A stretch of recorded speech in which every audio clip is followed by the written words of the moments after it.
আসসালামু আলাইকুম। আজকে আমি হঠাৎ চলে এসেছি আপনাদের মাঝে। আসলে মৌকা তো দুই না, ঠিক আছে। রাত ধরে এরম ঘটনা দেখতেছি ফেসবুক খুললে, খালেদা জিয়া অসুস্থ, বেগম খালেদা জিয়া, ঠিক আছে। তা আমি তার মাঝে মাঝে দেখেছি আমাদের আওয়ামী লীগের অনেক ব্যক্তি ওনার জন্য ফুল দিয়েছে, ঠিক আছে। একটা কথা ভাবেন তো, বিএমপির লোকরা আমি বলতেছি আপনারা এই ভিডিওটা লাস্ট পর্যন্ত দেখবেন এবং কি কথা শুনে যাবেন, তারপরে বুঝবেন, তারপর একটা কিছু বলবেন আমাকে, ঠিক আছে। 5 আগস্টের পরে ধরি আপনারা আমাদের উপরে যে অত্যাচার করেছেন, আপনারা আমাদেরকে মেরেছেন, লুটপাট করেছেন, তারপরে আমাদের মানুষ মেরেছেন, কিন্তু এতটুকু ক্ষতি যে আমার শিবির আমাদের করে নাই। আজকে বলতেছি আমি সত্য কথা, ঠিক আছে। এতটা ক্ষতি আমাদের জামার শিবিরও করে নাই। কিন্তু যখন দেখি বেগম খালেদা জিয়া অসুস্থ, তখন খারাপ লাগে ভাই।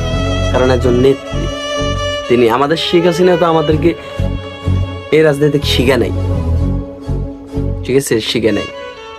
তো বেগম খালেদা জিয়া অসুস্থ, আমি রাতকে ধরে যখন আমি দেখতেছি, দেখি আমাদের অনেক আওয়ামী লীগের লোক ভোট দিচ্ছে, ঠিক আছে, ওনার জন্য। তা আমার ভোট দিচ্ছে, আমার এটাতে কোনো মনোকষ্ট নেই। কিন্তু একটা কথা ভাবিয়েন তো, যখন নেত্রী শেখ হাসিনা ক্ষমতায় ছিল, তখন কিন্তু খালেদা জিয়া অসুস্থ ছিল, ঠিক আছে। তখন বিএমপির লোকের নেকড়া কান্না, তারপর যায় তারেক জিয়ার বিদেশ থেকে নেকড়া কান্না, হ্যাঁ, কয় আমার মাকে চিকিৎসার জন্য ইন্ডিয়া নেয় না। কি রে ভাই, আমার একটা প্রশ্ন আপনাদের কাছে, একটা প্রশ্ন, সেটা হইল কি, সেটা হইল তখন তো আমাদের আওয়ামী লীগ সরকার ক্ষমতায় নাই, নাকি শেখ হাসিনা সরকার ক্ষমতায় নাই। তো তখন কেন আপনারা ইউনূসের কাছে বলেন না যে খালেদা জিয়ারে চিকিৎসার জন্য ইন্ডিয়া নিয়ে যেতে? কেন বলেন না? কেন? এখন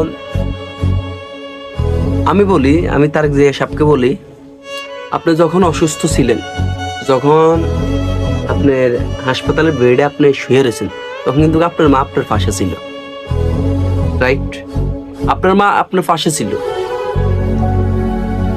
কিন্তু আপনি নাই পাশে, আপনার মা একা। 10 মাস 10 দিন যে মা আপনার গর্ভে ধরেছেন, সেই মার পাশে আপনার নেই। আপনার মতন সন্তান থাকার চেয়েও না থাকাটা অনেক বেটার, ঠিক আছে। আপনি কেন দেশে আসতে পারেন না? অন্তত জননেত্রী শেখ হাসিনা নেই, আসেন না, আপনার মার পাশে দাঁড়ান।